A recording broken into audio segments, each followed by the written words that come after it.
The Indian Machine Tool Manufacturers Association, IMTMA, providing the cutting edge to India's machine tool industry.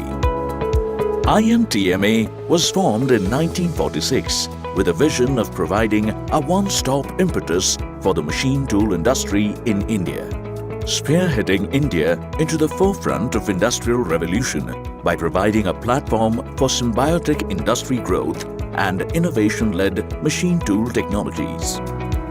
What's more, IMTMA has today become a center of excellence for focused application-based training.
This program will be facilitated by Mr. M. Krishnamurthy.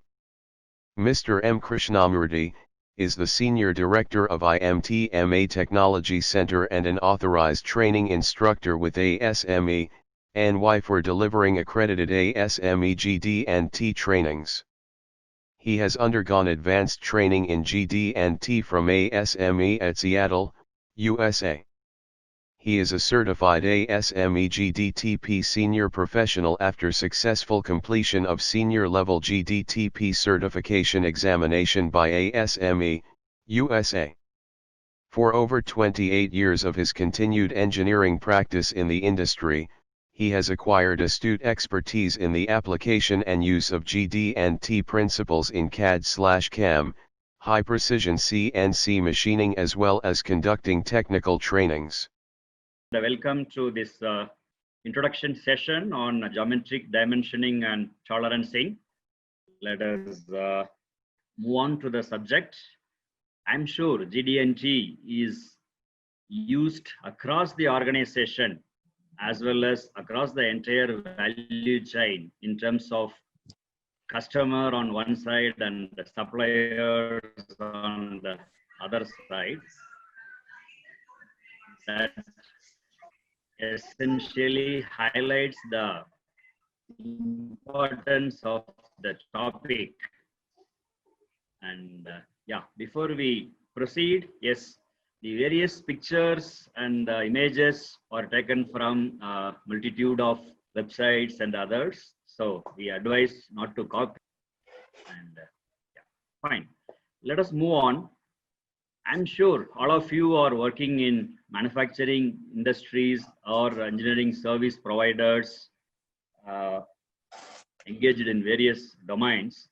Typical organization structure in a manufacturing industry, we have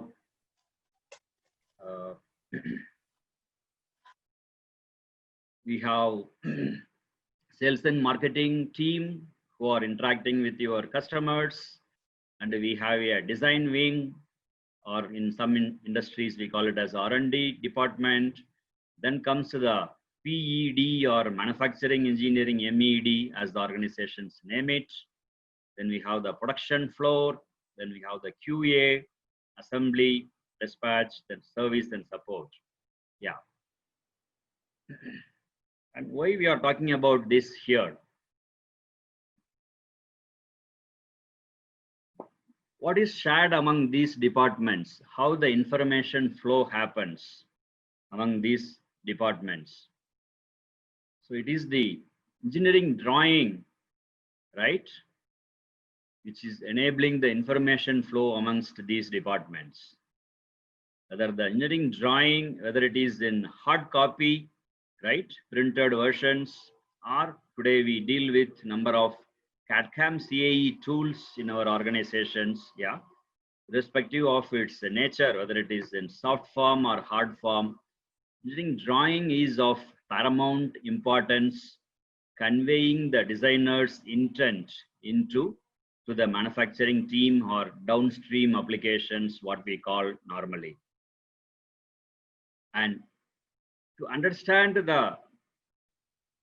this engineering drawing in totality, again, we know the importance of tolerance, isn't it?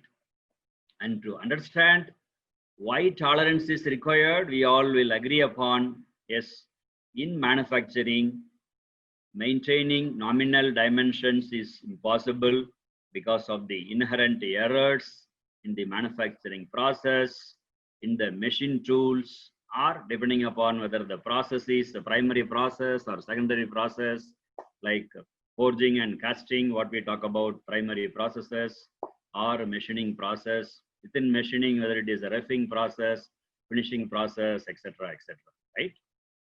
But many times the $1 million question is, how much should it be the tolerance? How much value the tolerance should it carry? Yeah, whether it is 20 microns or whether it is 0.1 millimeter, whatever it is, or 50 microns, etc. So the amount of tolerance is an important design decision based upon the functional needs of your particular part as subassembly as well as the assembly.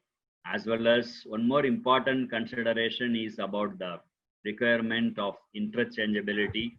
What kind of interchangeability we are talking about? Then of course, one more important aspect is the economics. Yeah, what is how we are going to price the product? Yeah, what segment the product is going to serve? Yeah, whether it is a passenger car or whether it is a Formula One race car, to say an example, right? So the amount of tolerance will depend upon the functional needs, interchangeability criteria, cost criteria, etc. But nevertheless, we need to assign the tolerance to the individual dimensions, individual at the part level, assembly level, etc. And this is a common scenario. All of us are very comfortable with the dimensional tolerances, right? When a dimension, be it a linear dimension or a diameter dimension, yeah, we assign tolerances, whether it is in a bilateral scheme or in a unilateral scheme, yeah, whatever it is. So the tolerances can be grouped into two categories. One group of tolerances deal with the dimensions. We call it as dimensional tolerances. Some of the examples are given here. And the second group of tolerances will come under geometric tolerances, yeah, which we are going to get introduced to in this presentation. Yeah, the geometric tolerances control mainly form or shape of the part and orientation of the various features within part and how the features are getting located with respect to each other or datum, how the runout of the features are, and how the profile. So based upon these the entire spectrum of geometric tolerances are classified into these 5 groups, which we will go more into details. And so understanding the tolerance, it is in 2 groups. Then you may ask, which is more important? Yeah, should I bother about dimensional tolerances or should I bother about geometric tolerances? Yeah, the answer would be both are important in order to ensure in order to perform the desired function, desired assembly, desired performance, etc. At the first step, the dimension tolerances need to be controlled, and at the next stage or second step, geometric tolerances again are important to be controlled. Yeah, and And to define the geometric tolerance in a simple manner, yes, we can say like this. GD&T is a means of dimensioning and tolerancing a drawing, considering the function of the part. Yeah, in other words, how this part gets assembled with the related parts, how this part is going to perform in a sub-assembly level. That is why we say GD&T is based upon functional dimensioning philosophy. Maybe to understand further, let us consider an example. Yeah, this is a simple assembly of two parts and part 2 is supposed to slide back and forth on this particular two rods or the shafts. Yeah, okay. Now, time being, you imagine, I mean, if you visualize I maintain the dimension of the shaft, yeah, within the tolerance, say, whenever we wanted to have sliding feet, we call it as H7, G6, right? The whole dimension is controlled within H7 and the shaft dimension is controlled within the G6 tolerance. Idea is I will have a sliding fit in the parts are mating with each other, assembled together. Yeah, okay. So now it's given that I have maintained the required tolerance dimension in terms of dimensions in the whole. I have maintained the required dimension tolerance in the shaft. But if you ask or if you think for a while, does it serve the purpose? Maintaining the dimensions alone, does it serve the purpose? Will it be enough to perform the desired assembly, to achieve the desired performance in the assembly? If you ask, then answer would be no, because here the geometric tolerances come into picture. In order to have a smooth movement, sliding movement back and forth, the bend in the shaft, yeah, the bend in the shaft needs to be controlled. If you visualize the shaft is bent, like I have a shaft in my hand, I mean to visualize this part is bent like this, then also the diameter can be within the tolerance at individual sections when you measure by using a micrometer or vernier or typical two-dimensional measurement. But in case of assembly, this will fail because the movement, forward and backward movement cannot happen because of the, if the bend goes, extent of bend goes beyond the radial clearance existing between the hole and the shaft. That's what it is mentioned here. What happens if the two shafts are not parallel? Yeah, where the two shafts are either diverging or converging. That means the parallelity also is important. Yeah.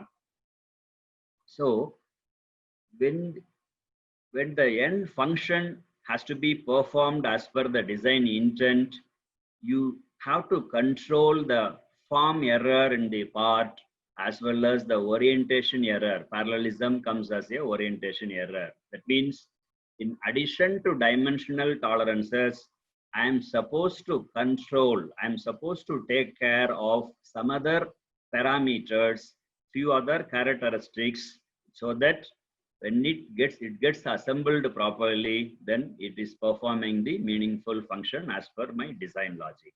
So that group of parameters come under geometric tolerances. That is why we say geometric tolerancing is considering the functioning of the part. Whatever products we see, whether it is what do you call auto sector or aerospace components or aerospace assemblies, yeah, this engine assembly, or whether it is the injection mold, yeah, whether it is a machine tool, turning center, machining center, etc. Any product is consisting of individual parts, sub-assemblies, then the final assembly is derived upon. That means a given part interacts with the many parts, then its assembly needs to be considered, yeah, for its correct functioning. There, the GD&T comes into picture, yeah, in order to achieve the desired function. At the part level, we need to think how the part is going to interact with the next part, what parameters need to be controlled in addition to the dimensions so that your assembly and final performance will happen. And how many characteristics are there in the entire GD&T domain? If you ask, then again, yeah, this slide is purposely given in a different language, right? What do we understand from this? Yeah, unless somebody knows Chinese language, yeah, we cannot really understand what is the meaning of all these first three columns, right? Whereas on the last column, where the symbols are written indicating the different characteristics of the GD&T, yeah, GD&T spectrum, then idea is to convey power of the symbols. When you are using these symbols in the drawing, then your drawing is understood in the similar manner, or what do you call, drawing interpretation becomes unique without any subjectivity. Yeah, today as we are living in a what do you call globalized manufacturing arena, where we need to interact with the multiple stakeholders across the globe, be it in China, be it in Japan, or be it in European countries. Yeah, language need not to become a constraint in conveying your thoughts, in interpreting the engineering drawings or in the standard instructions, etc. So the GD&T has 14 symbols from top to bottom. Yeah, what is written here.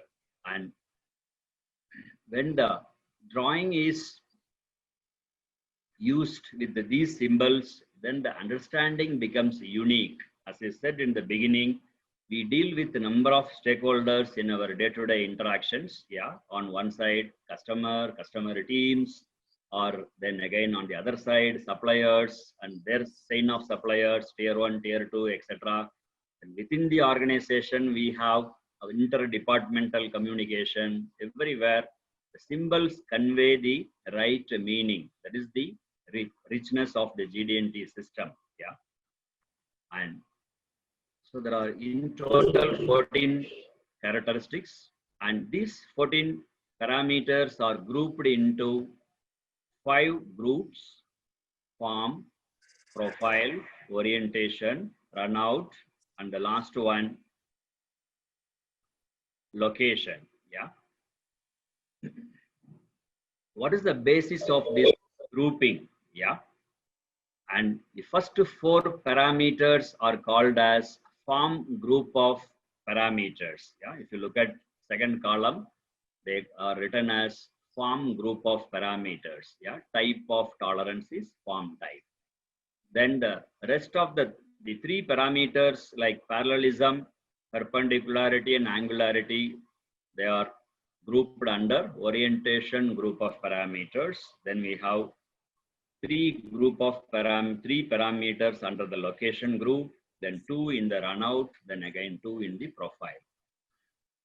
At this stage, what is the chief distinguishing feature and on what basis the groups are made? Yeah. To clarify, the first 4 parameters control the shape or form of the feature, form of the part, or in a part, a particular entity, a particular feature. Yeah. For example, I have a flat sample workpiece in my hand. Yeah. It is a rectangular workpiece. Ganapati, the part is clear with the 4 holes. Yeah, able to see. Able to see, sir. Yeah. We are seeing. So this is a flat. Yeah, thank you. Yeah, some surface, top surface, similarly right, left, front, rear. Then there are 4 holes. Yeah, each of the entity is called a feature in GD&T language, and the form parameters control the shape or form of individual entities. And So the distinguishing, the important aspect, the chief difference between the form group of parameters and the rest of the parameters is again written in the first column. If you observe what is written in the first column, the form group of parameters are applicable for individual features, individual surfaces, or individual entities. That means datum reference is not applicable to any of these 4 form controls. Whereas rest of the controls, be it in orientation group or location group or runout group, they are all called as related features. In other words, datum references are must. Yeah. So to further simplify, in a simplified manner, if I wanted to explain you, look at this part again. Suppose this part is being manufactured, and how do you, without, okay, forget about GD&T. If you want to convey instructions in the traditional manner, what you will be doing or what you have done in the past, you would say the bottom surface should be flat without any bend or without any curvature, concavity, convexity, etc. So that means the bottom surface should be flat. Then we will say the top surface should be parallel to the bottom surface. That's what we communicate. That is how we communicate in our traditional manner in a particular language, right? Whereas in GD&T, the same thing is conveyed by using a symbol. When we say the bottom surface should be flat, we attach the flatness symbol here. Yeah. And here, that is the first control how you are starting to build the GD&T system. So you are not comparing this bottom surface with anything else. So that becomes a datum feature in GD&T language, and it doesn't depend upon any other references within the part. That is why we say the flatness control is an individual, it is applicable for an individual feature, individual entity, and no datum is required. Whereas top surface, when we say it should be parallel to the bottom surface, it is a relative statement. It is a comparative statement. You are comparing the top surface with respect to the bottom surface. So control what we use is called the parallelism. And in this case, top surface, you attach the parallelism symbol, and bottom surface becomes your datum element, datum feature. Yeah. Or reference feature. In GD&T language, reference feature is called as a datum. That is the chief difference, important difference between the form group of parameters and the rest of the parameters. Yeah. So only the profile parameters, line profile and surface profile, if you observe what is written in the first column, it is applicable for individual features or related features. That means they can be used with datums or without datums. That's the meaning. As the application demands, the profile parameters can be used either with datum or without datum. Without datum means they will control only the form of an irregular object. Yeah, with the datum means it becomes a powerful control. Yeah. So at this stage, I'm sure we will understand. I think the understanding will be clear. GD&T system has 14 parameters, top to bottom, and these 14 symbols or characteristics are grouped into 5 groups. And the first group is the form parameters, which control the shape of the part, or what do you call form. And all the 4 form parameters are for individual entities, and datum references are not applicable. Whereas the rest of the parameters, datums are must. Without datums, I cannot use any of these symbols, perpendicularity, angularity, all these symbols. Profile, I may use with the datums or I may use without datums as the application demands.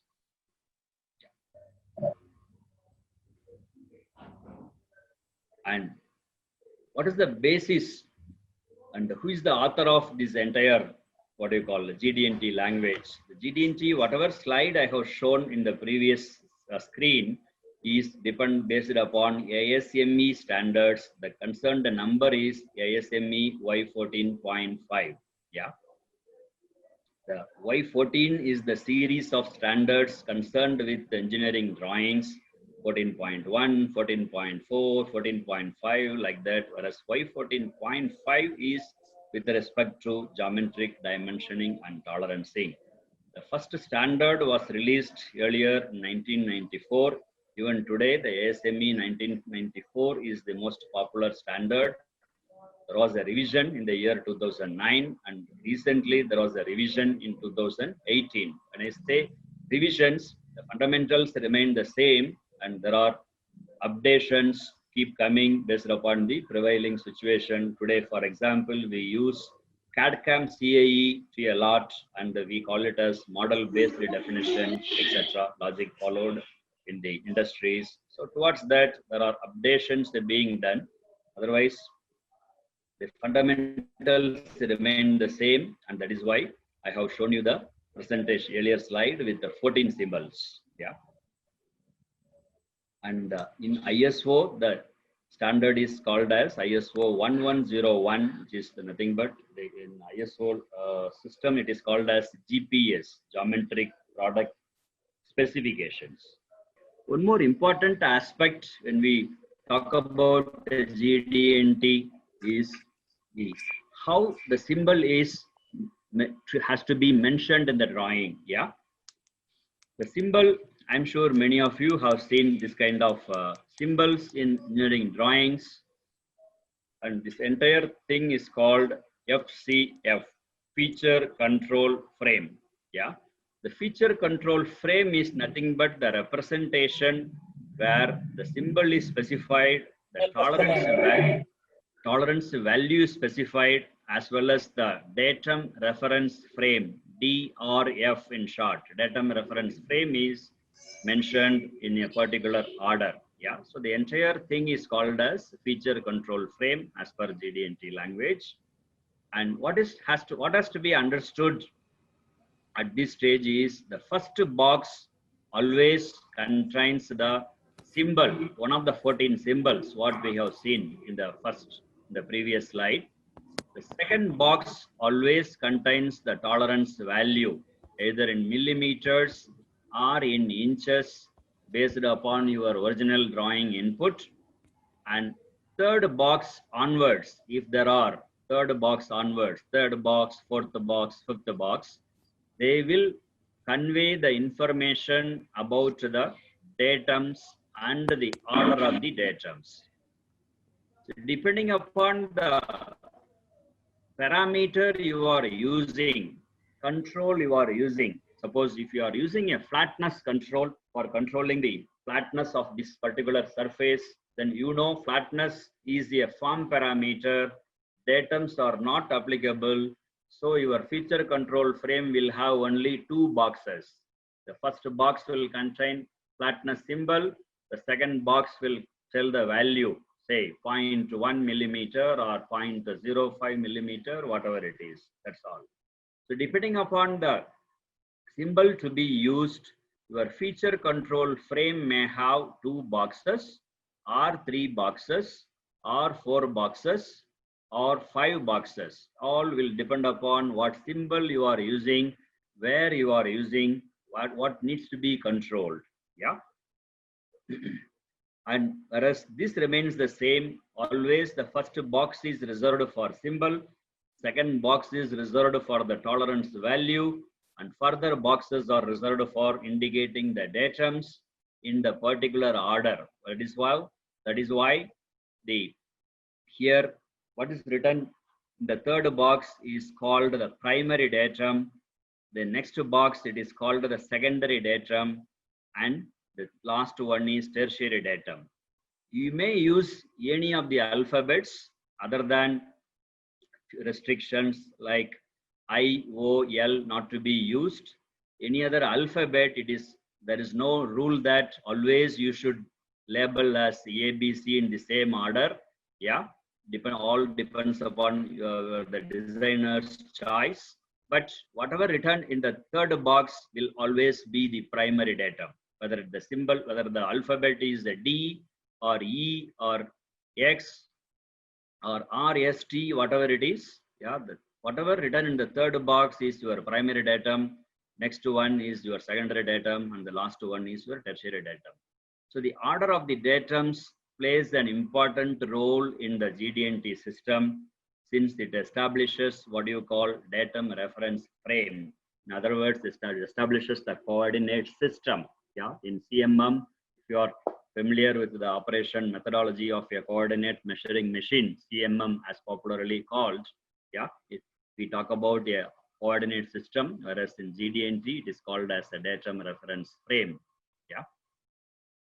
And as I mentioned, again, I repeat, the second box will contain the value of the tolerance in millimeter units if it is a metric drawing, or in inch units like shown in this example if the drawing is all the dimensions are shown in the inches.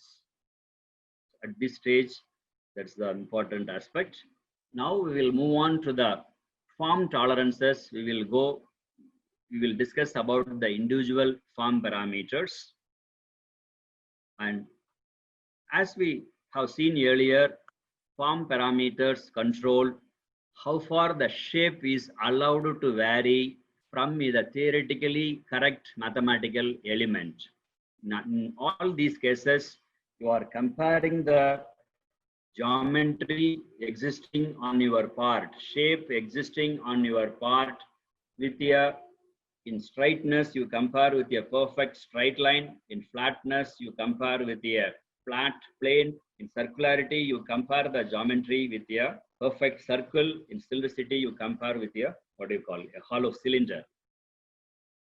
Okay. Let us understand straightness. The straightness tolerance specifies a tolerance zone within which the element should be contained within. Yeah. To visualize, I have taken a couple of examples from our kitchen, but how do you specify in your drawing? When you specify straightness and give you a value, say 0.5, 50 microns, that means the entire top surface from left to right throughout the length of the part, they should be contained. All the points on the periphery should be contained within two parallel lines of 0.5 millimeter apart. In other words, the bend in the part should be contained within 0.5 millimeter. Yeah. So if you see this cucumber top surface is bent, right? And this gap between my steel rule, if you visualize this as a steel rule or a straight edge, the gap between the part surface and the ruler, the gap should be less than 0.5. If you want to visualize the drawing on the screen and the example I'm showing in my hand. Yeah, the gap should be within 0.5 millimeter. In different orientations, we have to check because the drawing says straightness control should be within 0.5. Theoretically, there are a number of possibilities. Yeah, since it is a cylindrical object, there could be number of possibilities. Like, so you should be able to, the maximum error shouldn't be more than 0.5. It can be 0, it can be 0.1, it can be 0.2. So the error should be contained within 0.5 in multiple orientations. That is what the meaning implied in the drawing. How do you validate? Yeah. How do you check? As I shown earlier, yeah. What you are controlling really by straightness is the extent of bend. Yeah. When you use a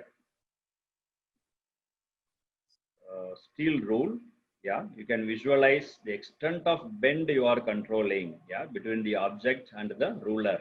Yeah, the extent of bend should be within 0.5. So you can measure, you can place the part on a surface plate. Yeah, assuming this is the surface plate and I am keeping the part on a surface plate, and because the surface plate is a master in GD&T language, we call it as datum reference simulator. Yeah, DRF we call. So the extent of bend can be measured by using feeler gauges. That is one method. If you want to have a more accurate reading, exact reading, yeah, in terms of microns or whatever it is, you can mount and you can mount the part on a V block. Then the V block should be resting on leveling feet. So that first you have to make 2 points farthest ends as 0, 0 by using a lever type dial indicator or whatever instrument you have. Then you move the dial indicator throughout the length. That will be a direct reading. And where it is used in engineering parts in a practical environment, yes, wherever there is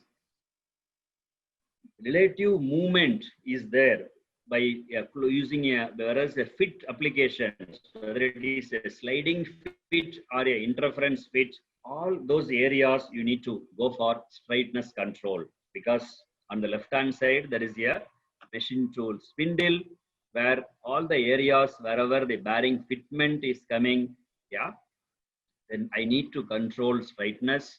And on the right hand side, our usual example of cylinder block and piston, again the entire cylinder bore straightness control is important. Similarly on the piston surface, similarly on the valves, this valve rod stem, yeah. So wherever you visualize on the example, one more example what I have in hand, again there is a small assembly, yeah, and I need to maintain straightness in the what do you call boss area, then as well as in the bore, because I need to have a fit between the two parts.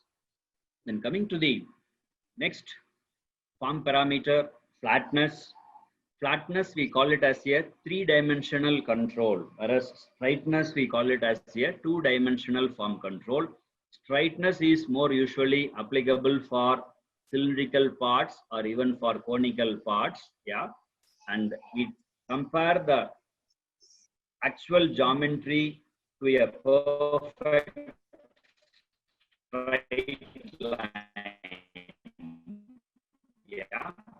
That is why we call it 2D control. In flatness, yeah, these surfaces. So here the actual geometry, what is in the part, you compare with a flat plane. Yeah, plane is here mathematically we can create that, right, by equation. 3 points are required to create a plane, isn't it? So the actual geometry is compared with a plane, then the error is computed. Yeah. The flatness tolerance specifies a tolerance defined by 2 parallel planes within which the actual surface must be contained. In other words, when you give flatness tolerance of O5 on this surface, then all the points on this surface should be contained within 2 parallel planes of O5 apart, separated by O5 millimeter. Yeah. This is how it can be used in a drawing. As you can see, the feature control frame, it has only 2 boxes. First box symbol, the second box value of the tolerance, in this case 0.2 millimeter. The entire top surface, the bend, what do you call, convexity or concavity or the irregularity, yeah, everything should be within an extent of 0.2 millimeter. How do you ascertain what is the error value? How do you measure flatness? Yeah. One simple method of measuring flatness is again by resting the surface, where flatness needs to be measured onto the surface plate. Yeah, onto the surface plate. Yeah, then measure the extent of gap by using a feeler gauge. Yeah, so when you measure by using a feeler gauge, it gives you a good estimate. It may not be an accurate reading. It gives you a good estimate of value of flatness will be within O2, within O5 or within 0.1, like that. Yeah. More precise readings if you want, then you have to go by dialing method. Yeah. If you want to have exact value, then you have to mount the part on what do you call 3 leveling feet. Yeah. And adjust the leveling feet. Leveling feet means it is like a screw jack. Adjust the screw jacks so that your dial indicator reads 0, 0, 0 just on top of the each feet. Yeah, 3 leveling feet. idea is once you have 0, 0, 0, that means you have established a theoretically correct plane. Then rest of the surface, top surface, what is the variation?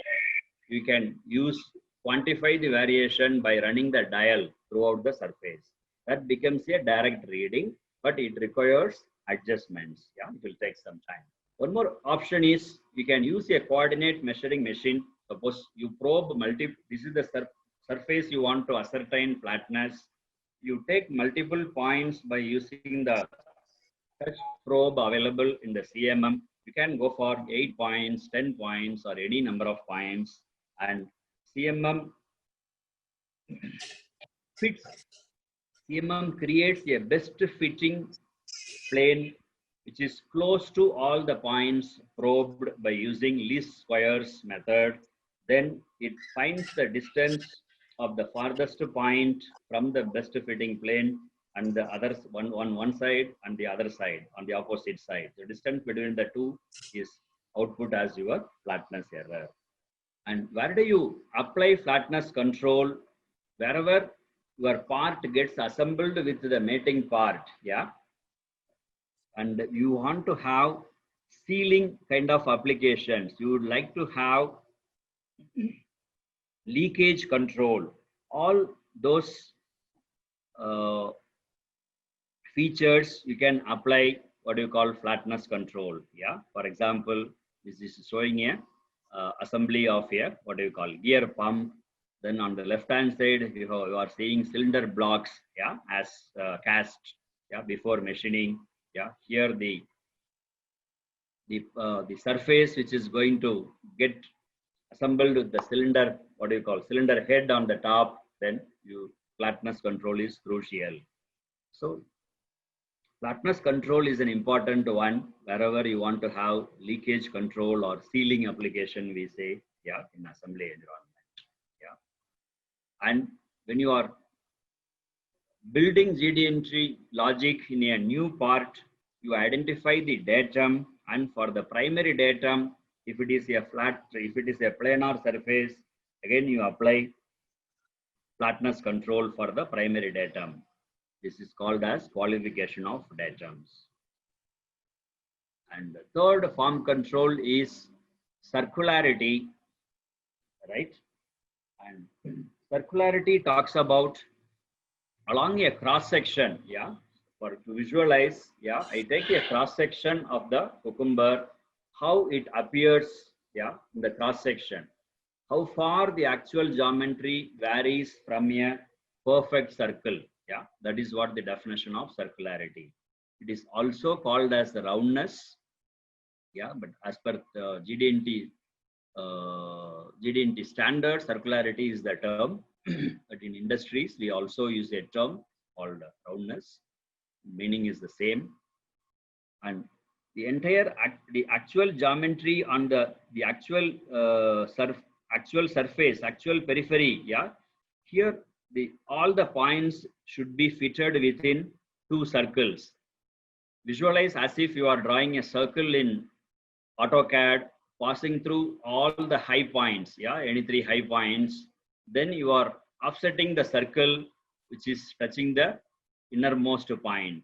Yeah, the distance between the two radial distance between the two circles is your extent of circularity error. Yeah, and this is how it should be indicated in the drawing symbol as well as the value. In this case, 0.5 millimeter or 50 microns. Look at this interpretation. Yeah, the actual section, actual geometry may have some ovality or elliptical shape, or a what do you call multi-sided polygon, yeah, trigonal or polygonal shape. So to find out the error, I need to fit the actual geometry between two circles, yeah, one outer circle and one inner circle which are concentric to each other. Then the radial difference between the two circles is your circularity error. Since it is at a given cross section, drawing says circularity should be within 0.5. When you are validating this workpiece, you have to take a minimum of 3 readings. This is the industry practice adopted commonly. I go for 3 readings, section 1, section 2, section 3, and I compare the 3 readings, which is the largest reading, that is output as our circularity error. And how do we measure circularity error? I mean, most commonly, you must have seen a V block. The circular object is mounted on a V block. Then you put a dial indicator. Suppose this is the shaft header to circular. I mount the part on the V block and I run the dial like this. The indicator reading gives an approximate reading, because when the part is mounted on the V block, where exactly it is touching the V block will depend upon its what you call straightness. What is the form error along the length? Yeah. If it is bent, then again when it is rotated, yeah, then the circularity error what is captured by your dial will not be a true reading. It will be an exaggerated reading. But since the V block and dial indicator are available in many of everywhere, that is how commonly used. But the error won't be the real error. It will be an exaggerated reading. Yeah. But if you want to ascertain in a more precise manner, then few of the industries we go for roundness testers. Roundness tester is a sophisticated measuring equipment manufactured by many of the metrology equipment manufacturers like Nichitoyo, Carl Zeiss, etc. And wherein we keep the part on the rotary table and part is rotated 360 degrees after initial alignment, yeah, and the actual geometry is captured and it is compared with the what do you call it, perfect circle. Then the deviation is output as circularity error. That is one of the accurate method of measurement of validating circularity using a roundness tester. Commercially, these instruments, equipments are called as roundness testers. Number of videos would be available in the net. You may browse through. And where you go for circularity control in engineering parts, again, all the instances where we talked about straightness control, you need to go for circularity control also. Why? Straightness control takes care of your variation along the length. Yeah. Suppose this part is getting assembled in one more part. I need to have straightness control, which controls the bend along the length. At the same time, the cross section also should be close to the circle. Otherwise, again, if it is oval, if it is elliptical or other polygonal shape, again, I will have assembly interference in my assembly. Yeah. So while straightness takes care of variation, form control along the length, circularity takes care of form control along the cross section. So all these applications we go for circularity control also. Then the last form control is cylindricity, which is applicable exclusively for cylindrical members. Cylindricity normally is called as a composite control. In other words, it takes care of your straightness along the length as well as circularity along the section. Yeah. Cylindricity is again a 3-dimensional control, because when you say a cylinder, it has a length, it has a diameter. So along the length, it takes care of your straightness control, and along the cross section, it takes care of your circularity control. That is why we say it is a composite measure. Use it in the drawing. Yeah, similar to what do you call circularity. In this case, cylindricity control is given as 0.5 millimeter. That means since I am using a cylindricity control, no need to give independently straightness control, and there is no need to give independently circularity control. Everything gets controlled within 0.5. Yeah, that is why that is the powerful nature of cylindricity control. The tolerance shape is tube-like shape. Hollow cylinder we say. Yeah, this It's like a tube or it's like a pipe. Along the length, it controls straightness, that is the extent of bend. Then along the cross section, it takes care of circularity. Again, cylindricity measurement is easily, it can be done by using a, what do you call, roundness testers. Otherwise, in CMM, by using bench methods, cylindricity control is difficult to validate. Otherwise, you have to go for individual measurements like straightness individually and circularity individually. So that completes the discussion of our form control. When you are building GD&T for a new product or for a new part, then again, form control, the usage is to control the form variation in your primary datum features. Yeah. If the primary datum is a cylindrical feature, then you go for either straightness control and circularity control or cylindricity control. If the primary datum is a planar surface, you go for flatness control. Further controls you should be adding based upon the type of the feature. And then we move on to the orientation group of parameters. Yes, we have 3 parameters: parallelism, perpendicularity, and angularity. And if you recall, the chief difference between the form group and the orientation group is that in the datums. That's why it's written here as related features. All the orientation parameters, they need to be used only with datums. Without datums, we cannot use any one of these parameters. Yeah. And when do you go for parallelism control? As I was explaining in the beginning, after establishing a datum, yeah, whether you want to control any other surface, any other feature with a 0-degree control, then you go for parallelism tolerance. If you want to maintain a 90-degree relationship with respect to the datum, you go for a perpendicularity control.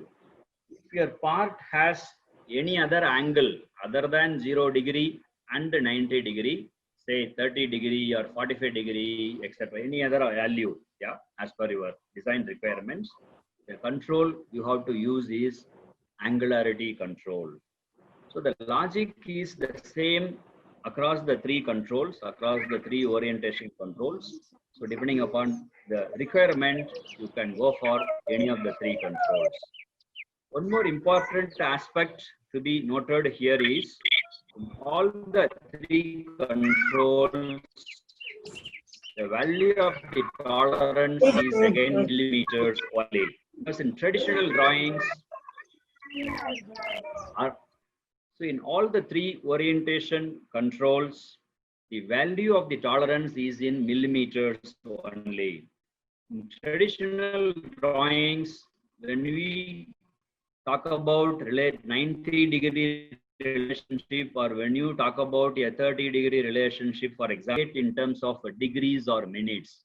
But however, in GD&T system, the value of the tolerance is always in millimeters only. That means when I say top surface need to be parallel with the datum bottom surface, and I give you a value of say 0.5 millimeter, that means the entire top surface should be contained within 2 planes of 0.5 apart, which are again established parallel to the datum surface.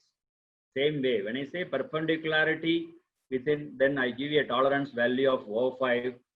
All the points on this surface, actual surface, should be contained within 2 parallel planes of 0.5 apart, which are established at 90-degree with reference to the datum surface. The same way for angularity. Yeah.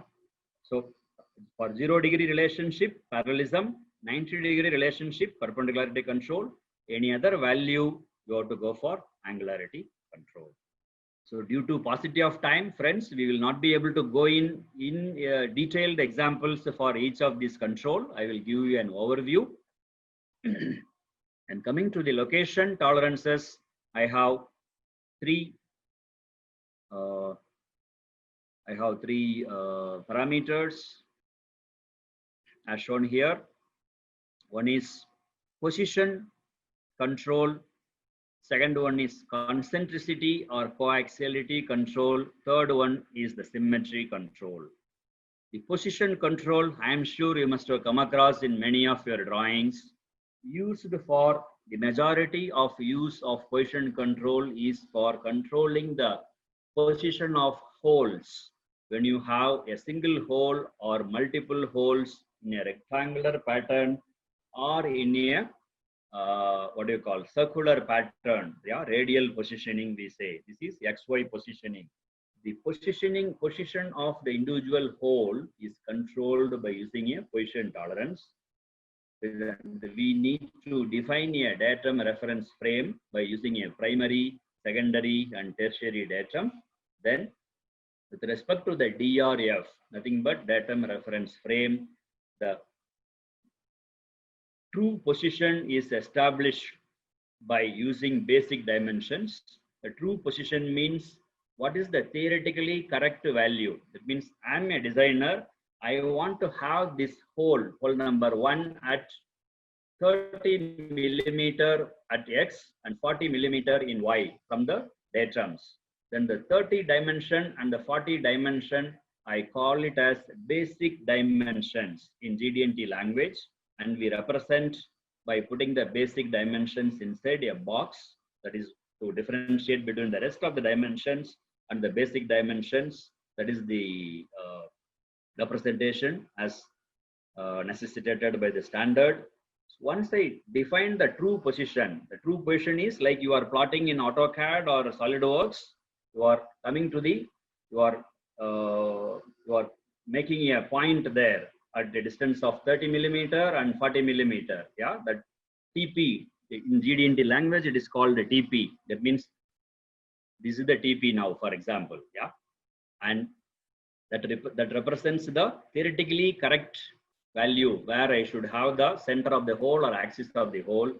But practically, when I drill the hole or bore the whole axis can have a tilt, or whole axis may get shifted along X, along Y, or in any other direction. How much is the error allowable, that I specify in the position tolerance by using in a cylindrical manner. That is how in position tolerance always you see the tolerance value with the diameter symbol attached. So that is the application of position control used to control the position of holes. And coming to the concentricity, it is to maintain it controls the coaxiality relationship between the two axes. Suppose in this part I have a OD of the on the outer surface, and I have a spigot, yeah, or the boss. Then I have what is the axis shift between the OD and this boss. That axis shift I need to control by using a concentricity symbol. Theoretically, I want to have on the same axis. I'll be, as a designer, I will be the happiest person if the axis shift is 0, 0. But looking at the practical manufacturing scenario, I need to give certain tolerance that axis to axis shift, how much it should be. And in other words, the coaxiality control, how much it should be, that I control using a concentricity symbol. And similarly, symmetry is again quite similar to concentricity, but here I intend to control coplanarity. In concentricity, we talked about coaxiality. In symmetry, we talk about coplanarity. Yeah. How far the midplane of, I may not have the right example here. Yeah. How far the midplane on one side, on the datum side, and how far the midplane on the other side, where the feature is there. Yeah. Where a slot, T slot, or any other tab or anything. How far the midplane to midplane shift I am controlling. That is achieved by using a symmetry control. And coming to the runout parameters, again we have two parameters. One is circular runout, then other one is the total runout. Circular runout is a 2D measure, total runout is a 3-dimensional measure, and circular runout is used for all the shaft environments where around a single axis where you have multiple, multiple features, and depending upon one of the feature you should select as datum depending upon your assembly criteria. and the rest of the features you go for runout controls. And the last group of parameters is the profile tolerances, where I have again two variants. One is 2-dimensional, the other one is 3-dimensional.